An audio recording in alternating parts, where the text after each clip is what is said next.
crisis is not over. The crises don't happen all at once in one day.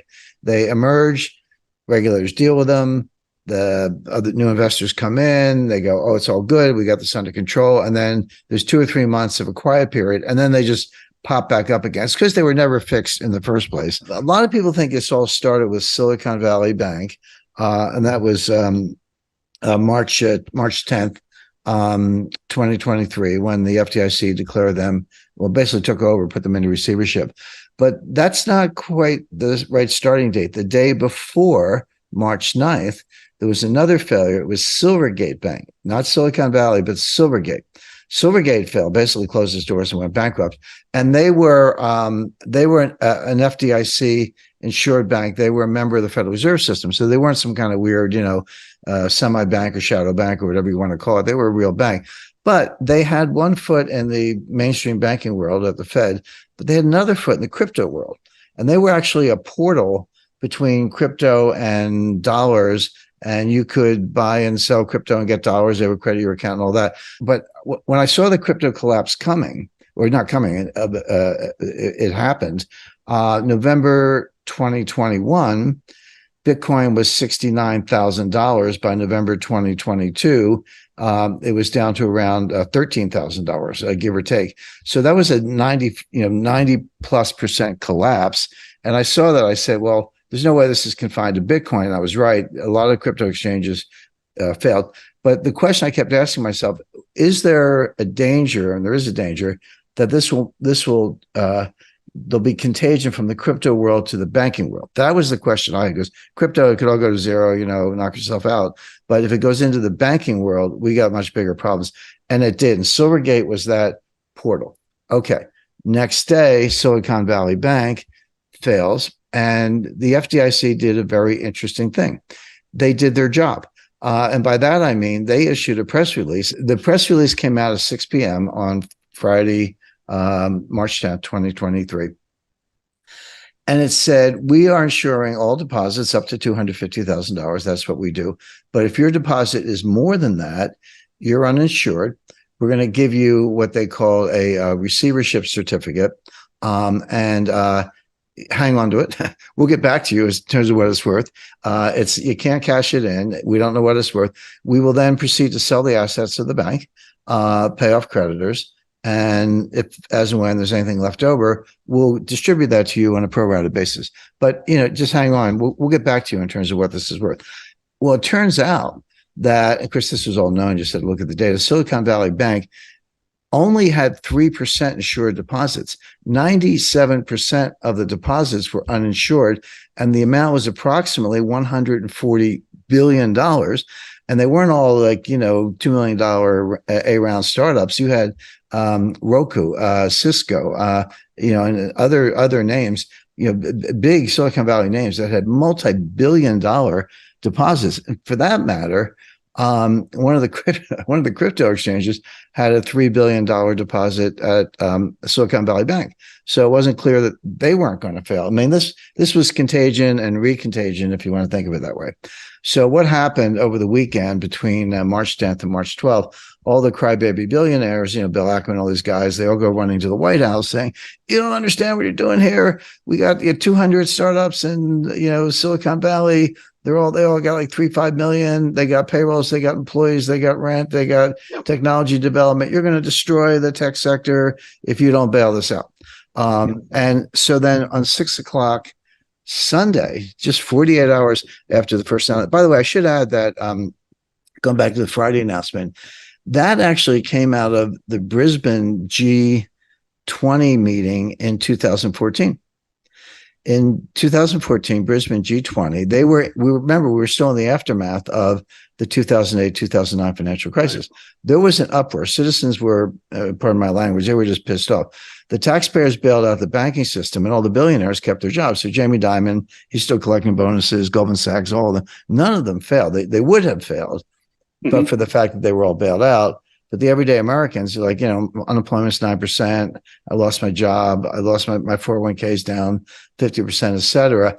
So there was a political reaction to that. So in Brisbane 2014, they came up with not the bailout theory, but the bail-in theory.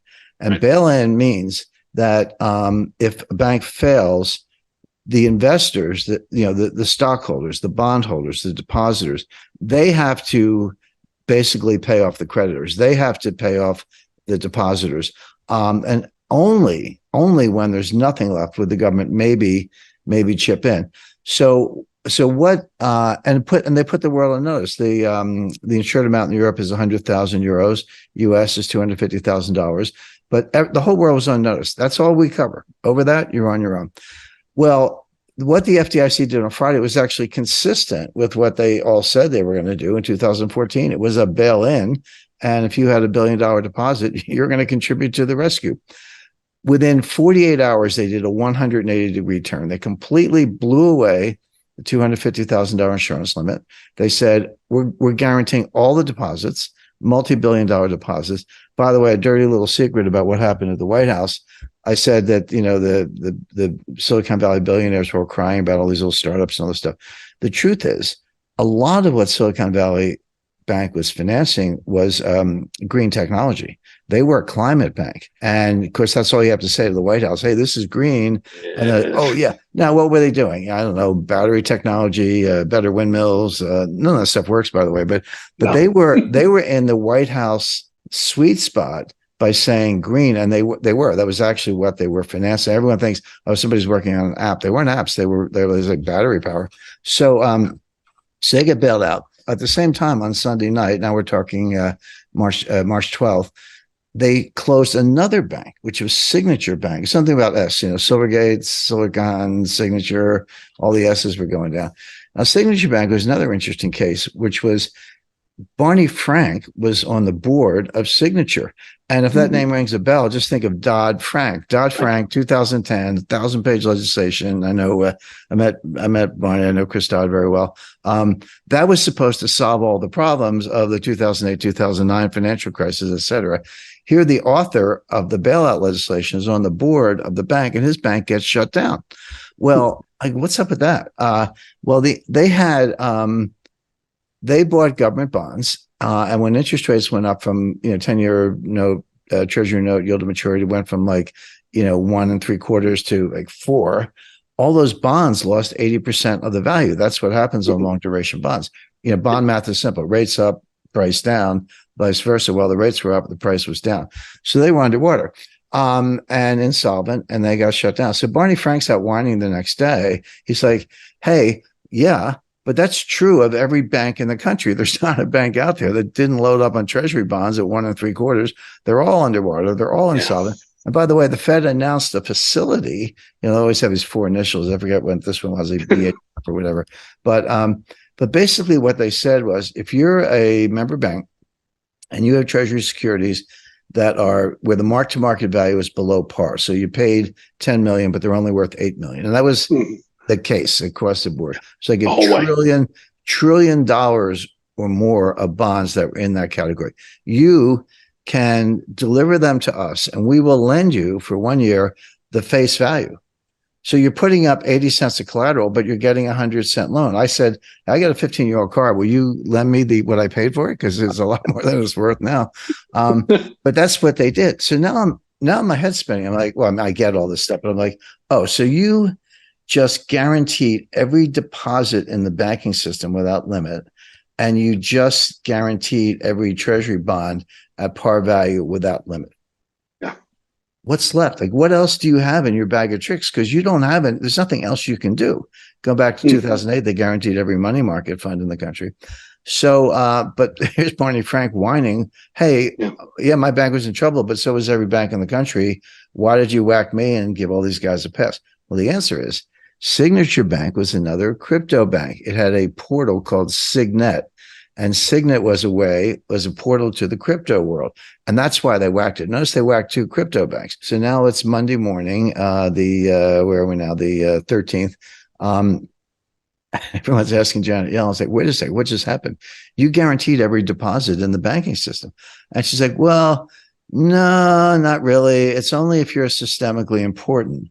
And you're like, okay, could you please define systemically important so we can tell? Because we're getting our money out of all the banks that are not. And the truth is you can't, because the system is so densely interconnected, and this is why they say financial contagion. I mean, it's a metaphor, but actually the mathematics of a viral spread. We just went through a pandemic, but this has been true, for as long as it's been studied. The mathematics of viral contagion are identical to the mathematics of financial contagion. The equations are the same, the way it spreads. And of course, Janet Yellen can't define systemically important. Number one, they try, but they can't. Number two, I don't care how small you are. If you're a small bank and there's a run, the guy across the street, he's getting his money out of that bank. And again, it's like COVID. It's like it just keeps going until the system collapses, which means by definition, just by the dynamics, there's no such thing as a bank that's not systemically important because they're all connected. Even the little banks are borrowing from the big banks, et cetera. So Janet Yellen hemmed and hawed and didn't have a good answer. She never does. She's not that bright. And so there we are. So the Fed has guaranteed every bond at par value, even if you're worth 20% less. And the FDIC has guaranteed every deposit. And Janet Yellen can't give you a good definition of what's covered and what isn't. Okay. Now a week goes by. What's on tap for the next weekend? Again, Friday night press release, shotgun wedding, Credit Suisse and UBS. Now you're talking to big guys. These are two of the biggest, oldest banks in the world. I think Credit Suisse have been around since the 1870s, maybe, and I'm not sure about UBS, but they were the two biggest banks in Switzerland. So Credit Suisse fails, and they get taken over by UBS. Okay. And now everyone's like, oh, what's next? Who's next? And there's a list. I'll go through it in a minute. What factors come into play? How can I think about whether a bank is likely to fail or not, regardless of whether they're getting bailed out? And there are two metrics that are really good. One is look at the ratio of uninsured deposits to total deposits.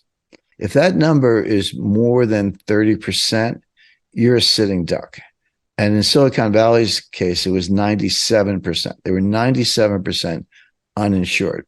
So a little local bank that's got, I'll say 30% uninsured and 70% insured, they're very unlikely to have a bank run. Most of those customers are like, hey, I'm covered. I'm good. I got 100,000 in the bank. All good. But when you're up north of 30, certainly north of 50, 70, 80, 90, you're an accident waiting to happen.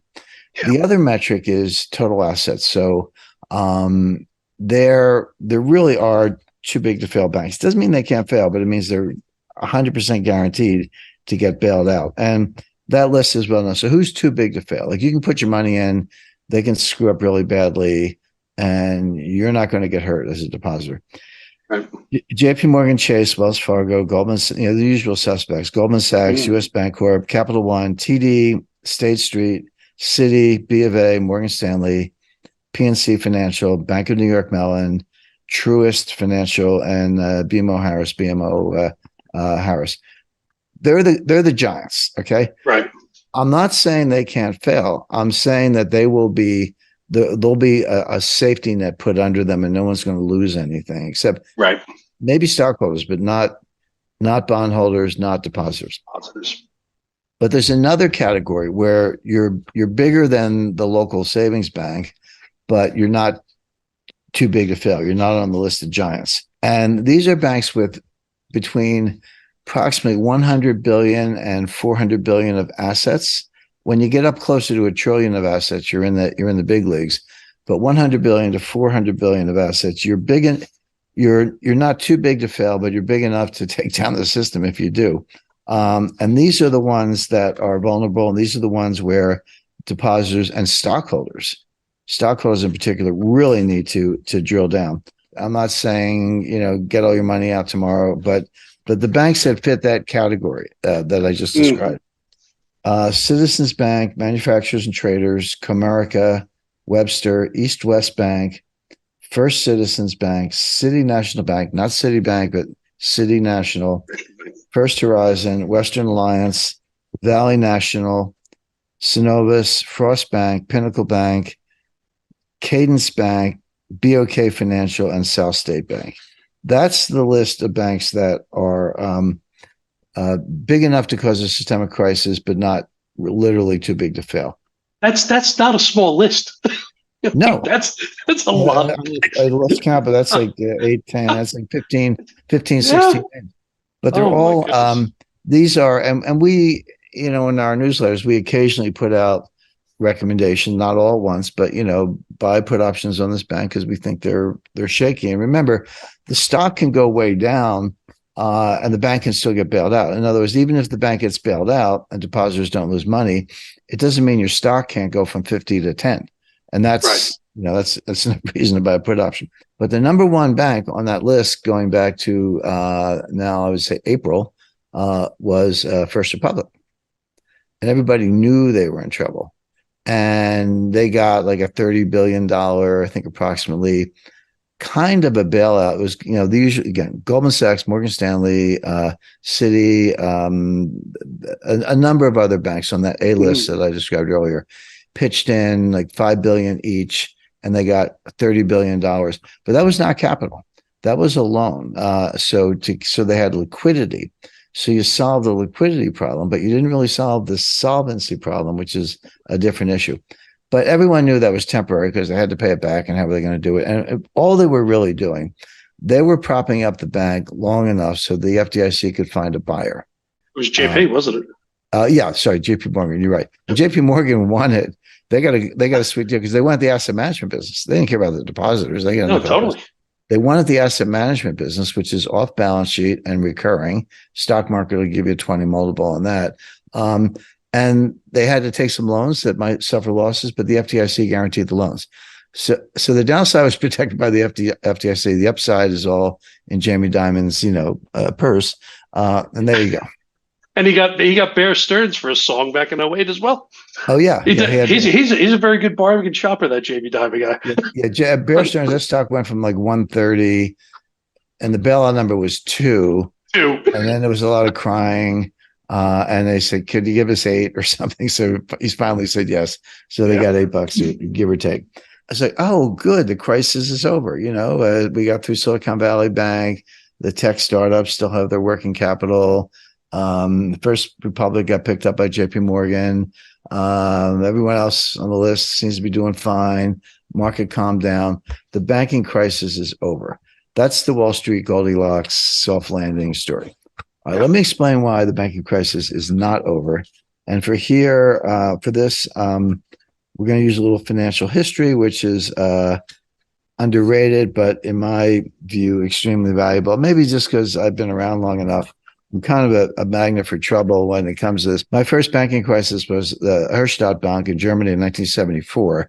So you got to be, you have to have been around a while to remember that one. That was a foreign exchange. That was a bank where, in those days, if you were in Germany and the U.S. and you were doing foreign exchange trading, and you sold, it was Deutschmarks because it was before the euro. If you sold Deutschmarks for dollars, you would, or bought them rather, they would deliver the Deutschmarks to you in German time, and then you would pay the dollars in New York time.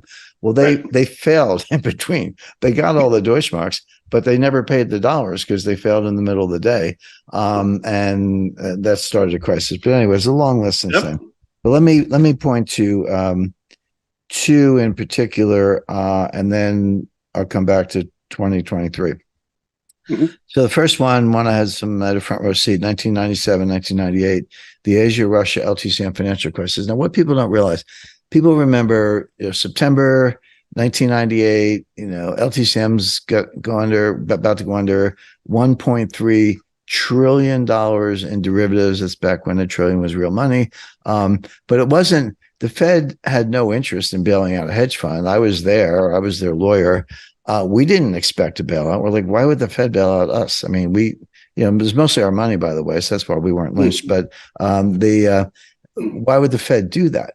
Well, the answer was, it wasn't about us. It was about the 19 banks that were going to fail if we failed, because they're dealers. So if they sell us, $1.3 trillion of derivatives, which they did, they buy them from the other side. Okay. Yep. And they're relying on the fact that they have a two-sided position and they make a spread. That's what they do.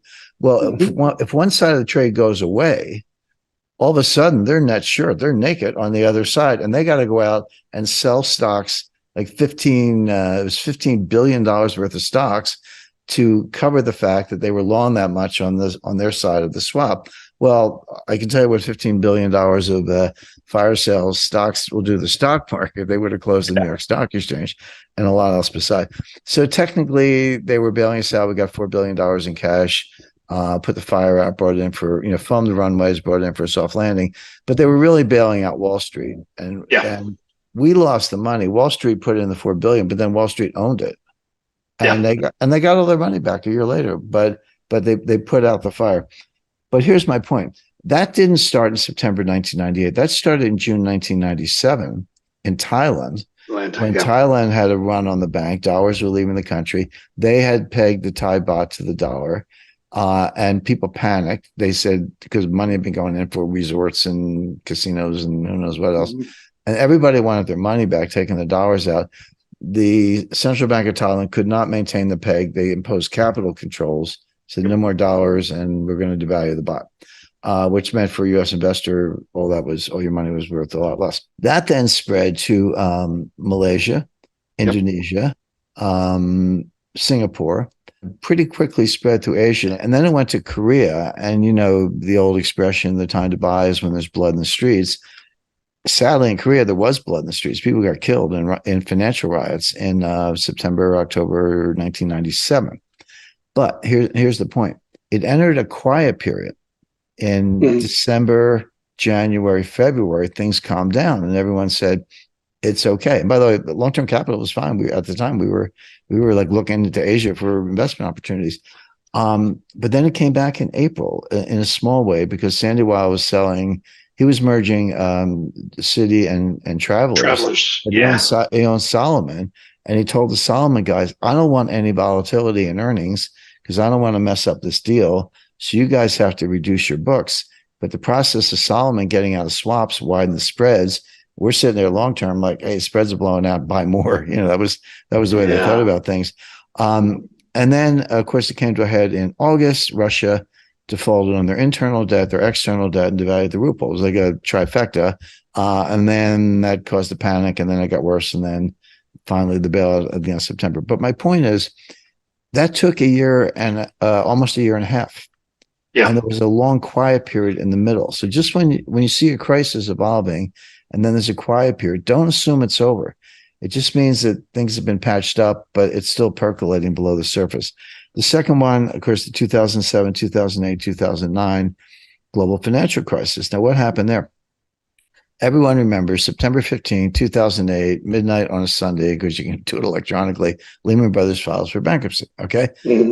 That started in the spring of 2007. HSBC reported lower than expected earnings because mortgage losses on subprime mortgages were higher than expected. And that's when Bernanke actually is on the record in the March minutes of the FOMC said, this will blow over. This will be fine. I remember it vividly. Yeah. And then it kind of came to a head in August 2007. That's when Jim Cramer and Aaron Burnett on CNBC goes, they know nothing. They know nothing. And Cramer was right. They actually didn't know anything. But the Fed cut the discount rate and they cut the Fed funds rate. And then September, you remember all this, September 2007, Hank Paulson's Treasury Secretary, he announced the Super Civ, special investment vehicle that was going to buy all the credit card receivables from all the banks with government money and then put them into a fund and work them out and all this stuff, which never happened, by the way. It was a dumb idea, but it never happened. But then in December 2007 into January 2008, what happened? The sovereign wealth funds bailed out the U.S. banking system. Abu Dhabi, and they were capped at 10%, but Abu Dhabi bought 10% of Citi. Temasek in Singapore bought, I think, 10% of Morgan Stanley. Kuwait Investment Fund. One by one, those sovereign wealth funds bailed out the U.S. banking system. So January, all good. February, it's all good. What happens in March? Bear Stearns blows up. Because it wasn't all good. That was the point. By the way, if you ever see a CEO saying it's all good, get your money. Get exactly. Your money. It's fine. Repo's fine. Liquidity's good. We're rolling it over. It's all good. Get your money out then, because it's not that they're lying. It's just that they don't realize how quickly things can change.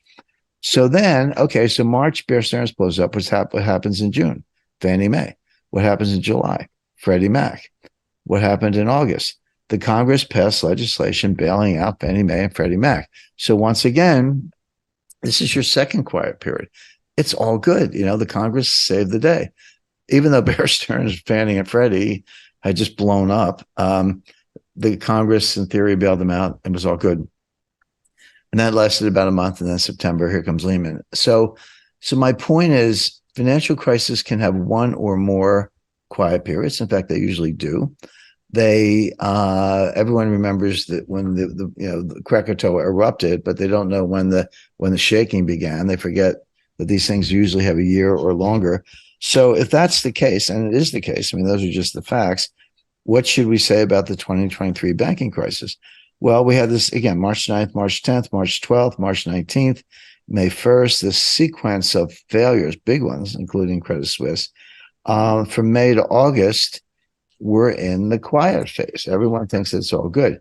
But I've calculated these quiet phases. They last about 3 months, maybe 4. So by that calculation, we should be, now that it's September, we should be at the end of the quiet period getting ready for the second eruption of Krakatoa. So let's put a finer point on that. What are the 8 indicators that the banking crisis is not over and is getting ready to blow? And I'll go through this quickly.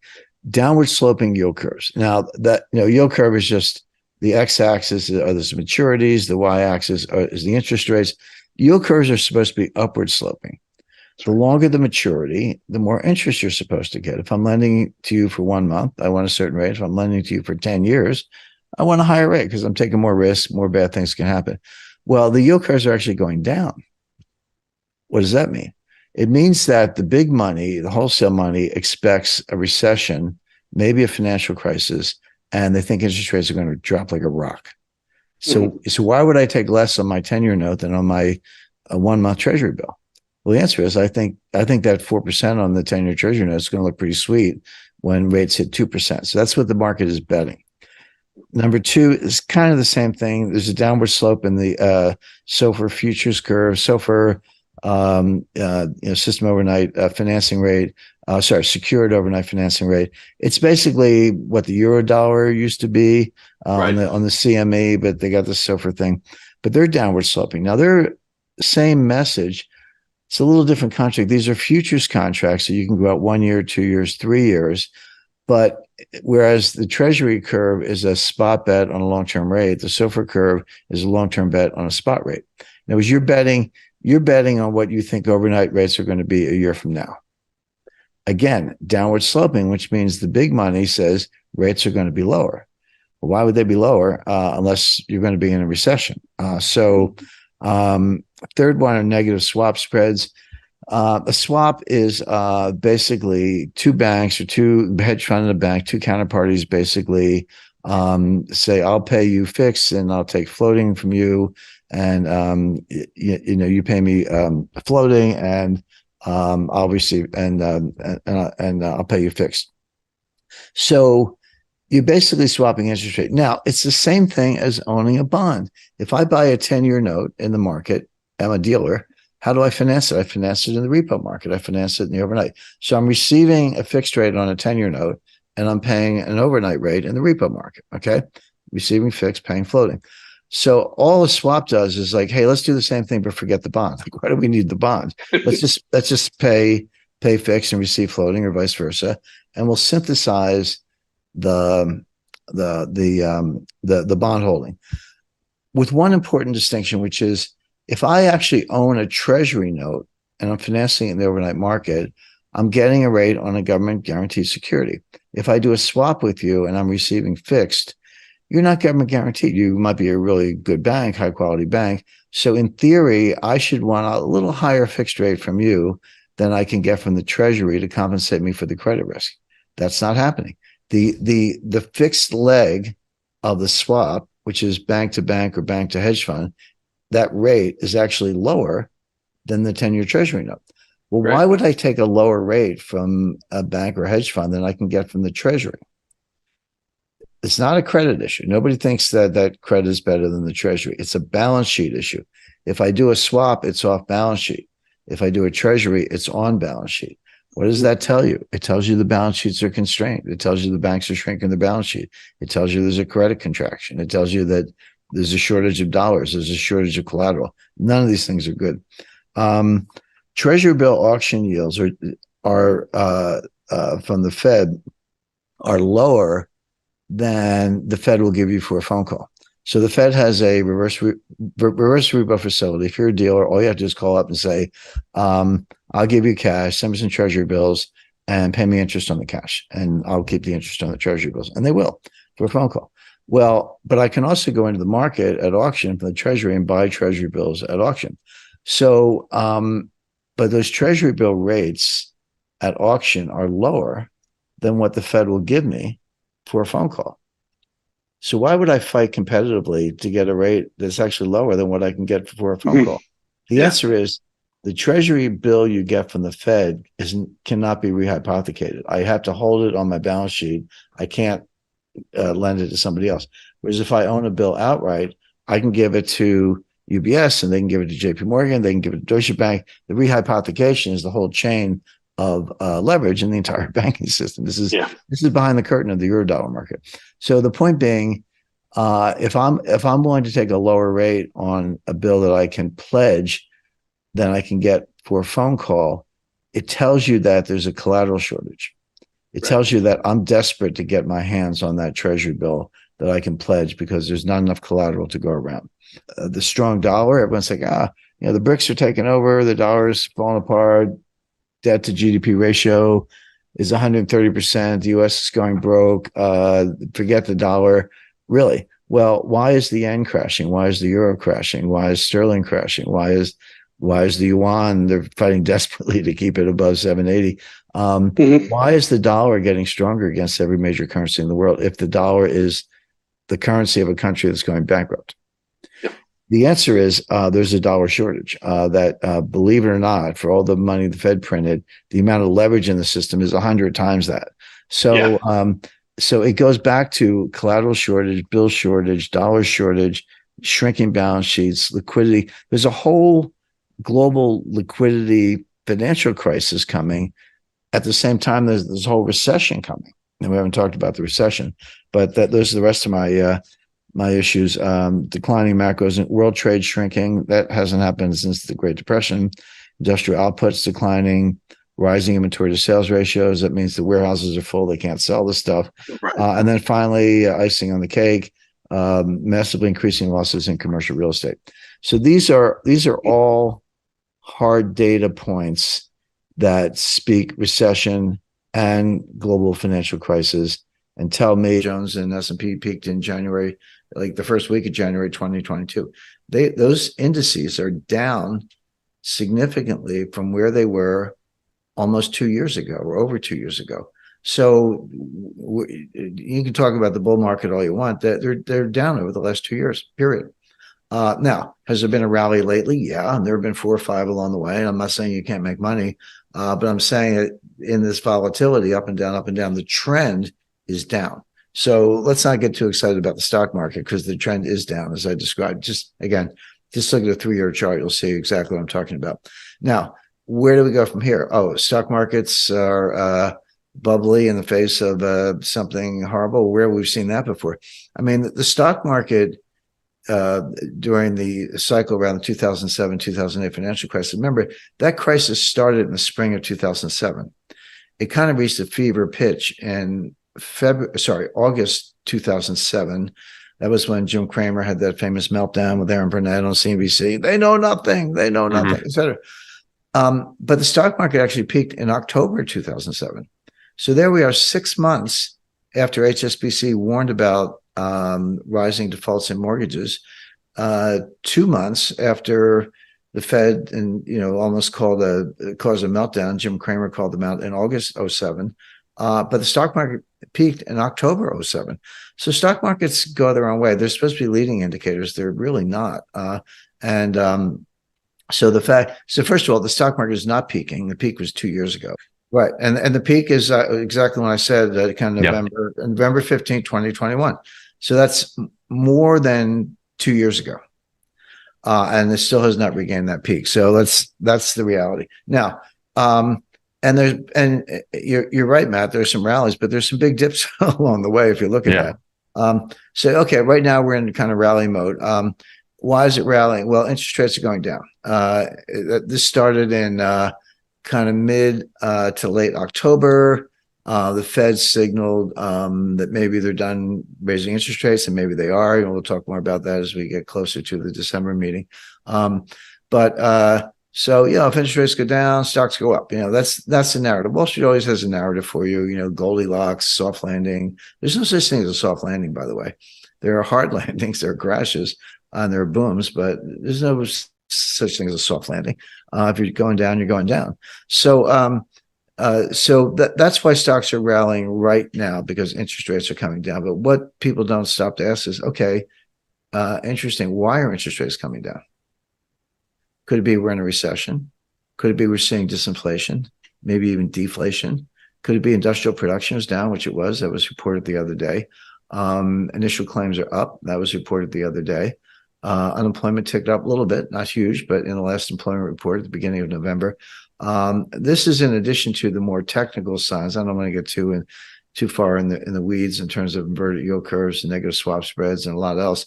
Those are long-term or long-range indicators of recession. We've been talking about those for a year. They're very powerful indicators, but they don't tell you the exact timing. But the other items I mentioned, things like industrial production and so forth, are much more real time, and they're all turning negative. So I would expect the stock market to turn around and kind of go down significantly between now and the end of the year, early next year, certainly, because by then the data will be undeniable. Right now, again, the Wall Street Goldilocks soft landing scenario prevails. It doesn't mean it's right. It just means that that's what people believe. But Wall Street, again, they're just trying to sell you stocks. They'll sell you stocks right up until the day it crashes. I'm actually writing one of our newsletters. I'm writing it today, and I went back and looked at the recessions in 1974 and 1981. And the Dow Jones in 1974 recession, the Dow Jones fell 45%. At today's level, that would be the equivalent of 15,000 Dow points, slightly more. So wow. Imagine the Dow Jones down 15,000 points.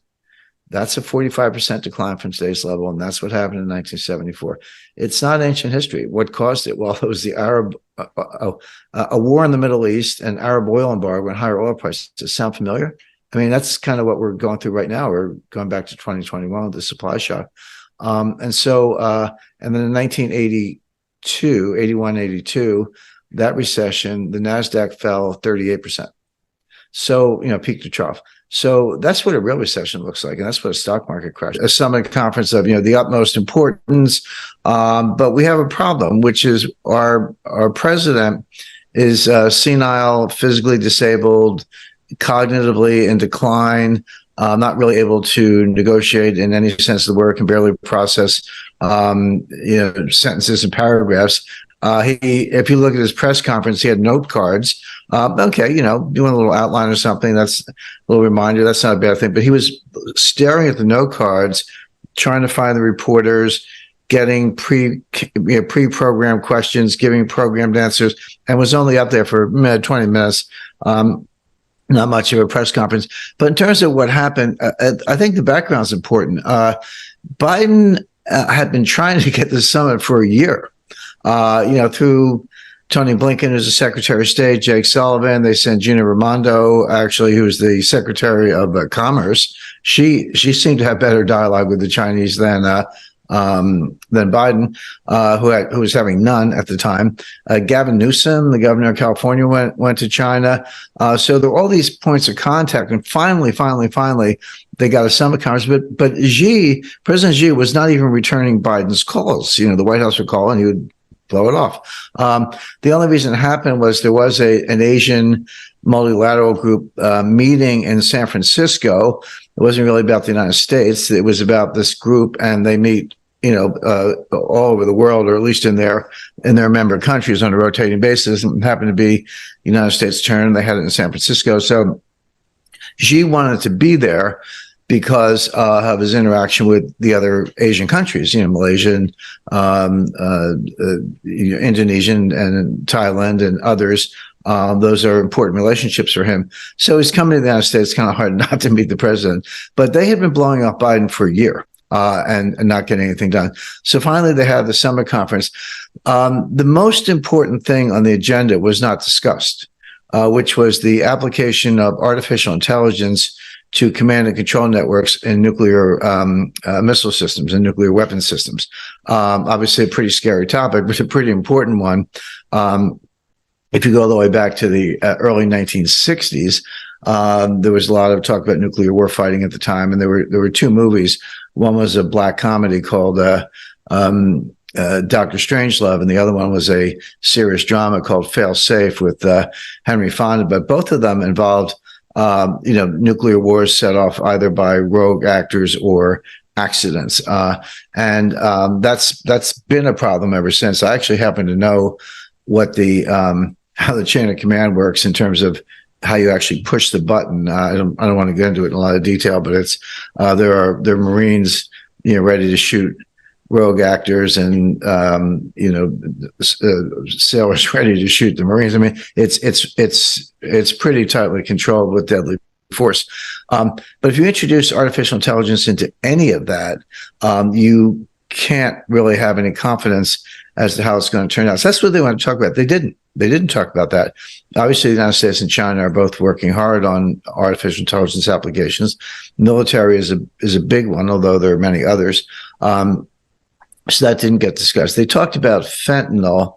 Now, obviously, that's a major crisis. 100,000 Americans a year are dying of fentanyl overdoses.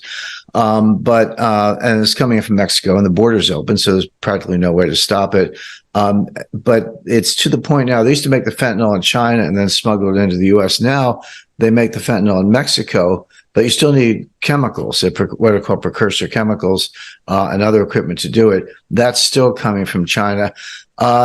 China made some pledges, but it's important to understand that they're communist ideologues and that Xi is a hard shell ideologue. He's the most powerful Chinese leader since Mao Zedong. They just lie. I mean, they say stuff. It looks good. They might even sign a letter or agreement of some sort, but they just lie. So I wouldn't rely on the Chinese to do anything they say. And as far as they're concerned, this is payback for the opium wars of the 1830s and 1840s. At the time, the UK had a trade deficit with China. They were buying a lot of stuff in China. They wanted silks and tea and porcelain and other goods. And the Chinese didn't really want anything from the British. So they said, we don't need anything that you guys make. So the UK was running a trade deficit. And this was a mercantilist system where you had to settle up in gold or silver. China actually liked silver. But the exchequer was seeing this precious metals drain out of the UK reserves. They said, we got to do something about this. What do we have that the Chinese will have to buy? And they said opium, because they controlled Afghanistan. And the Chinese said, you crazy? We don't want opium. And they sent the Royal Navy in, blasted open Hong Kong harbor, and got, a large percentage of the Chinese population addicted to opium. That settled the trade deficit, but not exactly good for the Qing dynasty. But now, so here it is, almost 200 years later, about 180 years later, and the China's like, yeah, well, you sold us opium, we'll sell you fentanyl, and you people will die, and that's okay with us. So the idea that China's actually going to do anything about it is nonsense. In terms of climate change, which is, a hoax, we call it the Green New Scam. China makes pledges. China is the largest CO2 emitter in the world. Now the science is that CO2 doesn't make much of a difference. It's basically plant food. I mean, trees absorb it. It's not the cause of global warming. It's not even clear there is global warming. There is climate change. Climate change is all the time. But the reasons have to do with, clouds, ocean currents, volcanoes, solar cycles. There are complex scientific reasons for it, but CO2 is not one of them. But if you buy into that nonsense, then you want China to reduce their CO2 emissions. They're building like 5 new coal plants a week.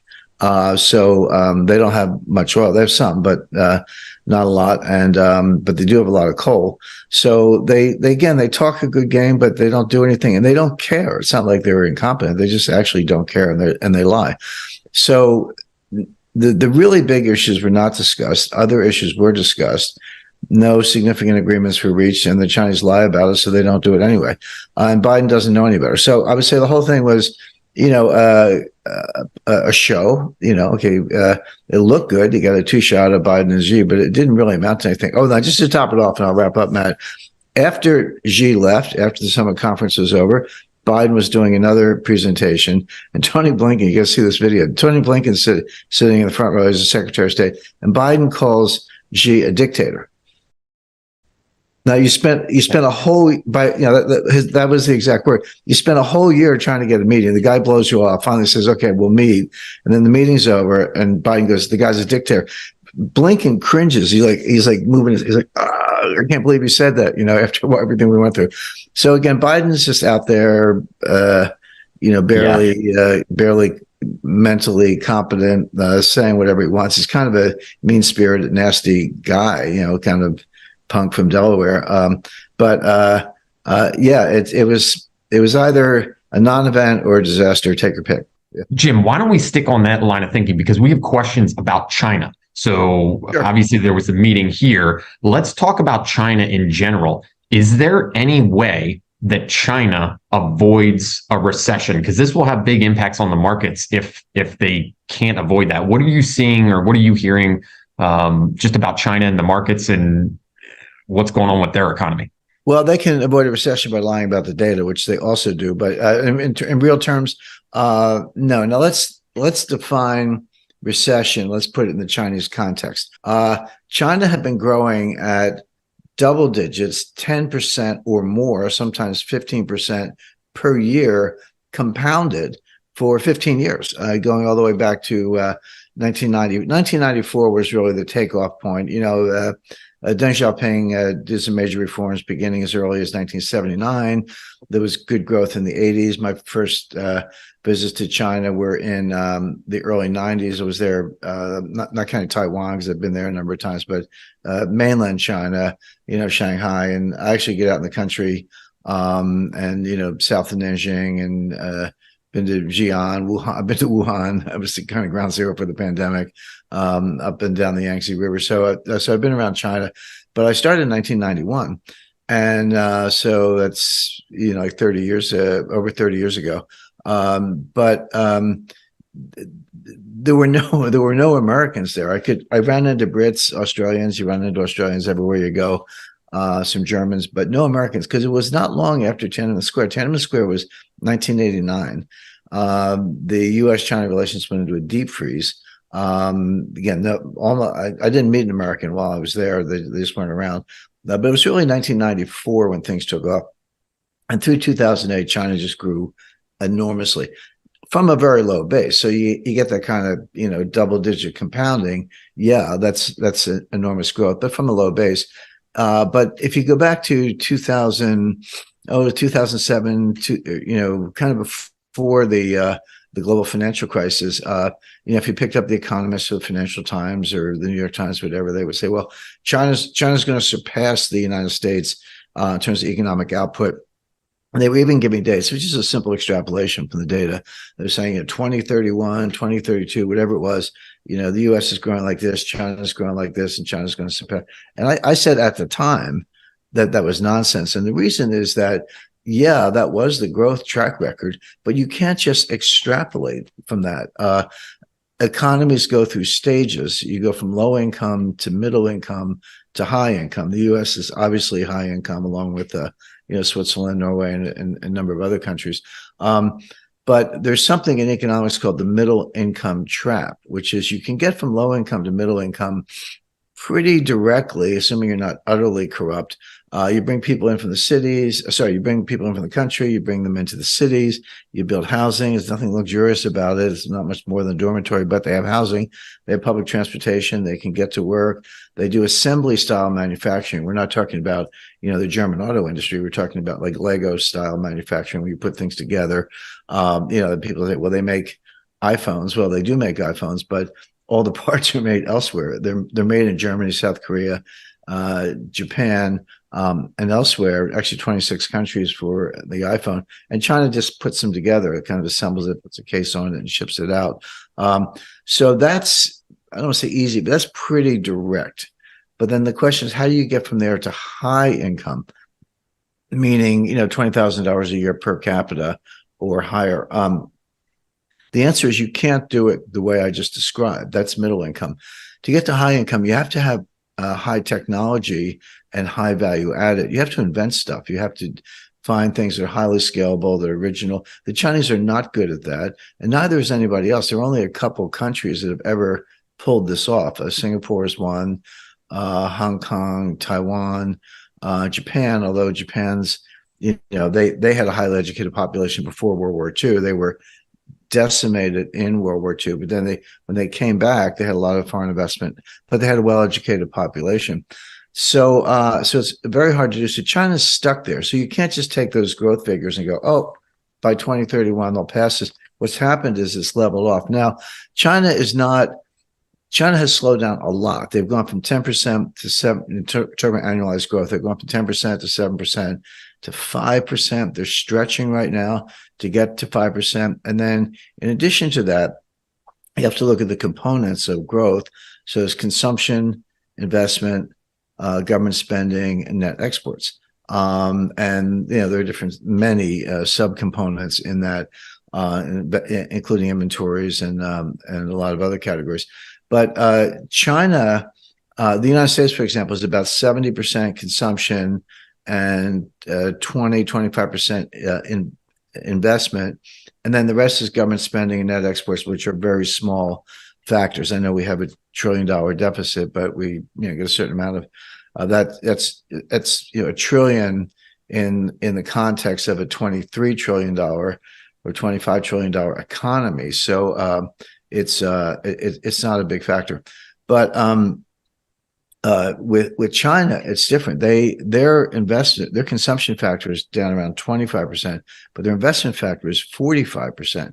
Now, investment's not a bad thing if it's productive. If you're going to invest in things that have higher output than the cost of funding, that's a good thing. You'll grow. It's not even a Keynesian multiplier. It's just a smart investment. And that's true for some infrastructure and, building your first airports and your first high-speed railroads and all that. But China has gone way, way, way overboard in non-productive ways. Again, I mentioned I've been to China a number of times. I've seen these ghost cities. I've been in them. I've walked through empty buildings, and the Chinese, the communist people with me, they tell me, well, we're going to fill this up. This is the future Los Alamos of China, whatever. I'm like, guys, there's nobody here. Yeah. And they're like, well, they're coming, they're coming. So my point being, they've wasted it. So if you take the 45% of GDP that's investment and you assume half of it's wasted, and I think that's a good estimate, and you use generally accepted accounting principles, you would write that off. They don't, of course, they just count. I mean, there is real steel and aluminum and concrete and cement and jobs. That's all real. But when they're done, there's nothing there. I mean, they've got a building that's empty, that's not producing any revenue, or a railroad station with 125 escalators that are mostly empty. So they're probably, if you adjust for that, they're probably in a recession already, probably have been. But now the numbers, even without making that adjustment, the numbers are coming down very fast. So whether China is technically in a recession or not is almost irrelevant. What is relevant is the fact that their economy is slowing significantly. A lot of the growth you see is wasted growth, so it's not going to pay off. They're doing all these stimulus plans. Wall Street keeps saying the Chinese are doing stimulus, buy Chinese stocks. I mean, Wall Street just wants to sell you stocks. But stimulus doesn't work. You can call it stimulus, but it doesn't actually work because you're wasting the money. So China is either near a recession, but whether it's technically in a recession or not doesn't matter because it's slowed down so much. It's not going to contribute to world growth, and the Chinese will barely be able to, kind of take care of themselves, let alone dominate the world. Which puts Xi in a box because the Chinese have a concept called the mandate of heaven, very intangible, very kind of spiritual, whatever. But in effect, do the people believe in the leadership? That's the mandate of heaven. If you lose it, you're done. And Xi, a lot of senior people are disappearing. They're either being killed or imprisoned or demoted, if they're lucky, or put in jail, whatever. So those are signs of a guy who's not very secure. So I don't, as much as Xi rings around Biden at the summit, I don't put a lot of stock in China. I think they're slowing down a lot. They're going to take the world with it. What do you think? One last question on China. What do you think their next move is? They don't have any moves because they're an export powerhouse. But the smart U.S. companies, and there are a lot of them, they're moving to India. Apple's moving to India. The U.S. foreign direct investment is pivoting to Indonesia, Thailand, Malaysia, India, and elsewhere. A lot of it's being sourced back in the United States. Our labor costs are not, put it differently, so-called foreign cheap labor. First of all, it's not really cheap because it's not as productive. But even if the productivity goes up, it's not a lot more expensive than in the U.S. and you got transportation costs. So a lot of major, tens of billions of dollars are being invested in the U.S. semiconductor industry in places like Arizona, Oregon, Texas, elsewhere. That money's not going to China, whereas it might have in a different time. So, and if China relies on